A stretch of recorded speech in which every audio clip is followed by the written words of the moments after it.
son buluşmamız, bu son görüşmemiz. Kim bilir bir daha karşılaşmayız, belki de bir daha görüşemeyiz. Ayrılmalıyız, ayrılmalıyız. Kim bilir bir daha karşılaşmayız, belki de bir daha görüşemeyiz. Ayrılmalıyız, ayrılmalıyız. Bir gülü sevdim, bir seni sevdim. Bir mevsimlikmiş senle aşkımız. Gel etme desem kal, gitme desem hiç faydası yok. Ayrılmalıyız. Bir gülü sevdim, bir seni sevdim.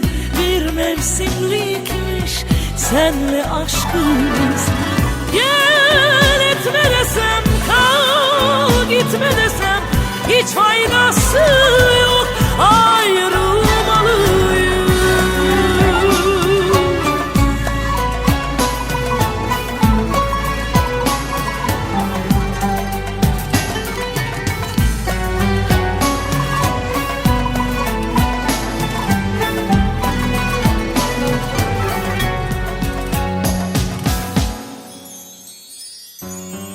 Senin gözlerin yaşlı, benim yüreğim yaslı.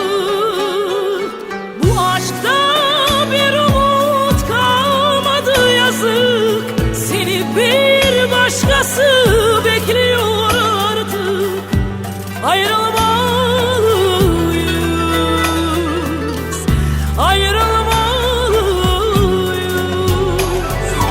Bu aşkta bir umut kalmadı yazık. Seni bir başkası bekliyor artık. Ayrılmalıyız, ayrılmalıyız.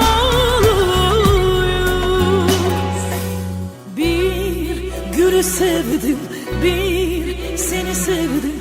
Bir mevsimlikmiş senle aşkımız. Gel etme desem kal, gitme desem hiç faydası yok. Ayrılmalıyız. Bir gülü sevdim, bir seni sevdim. Bir mevsimlikmiş senle aşkımız. Gel etme desem kal, gitme desem hiç faydası yok.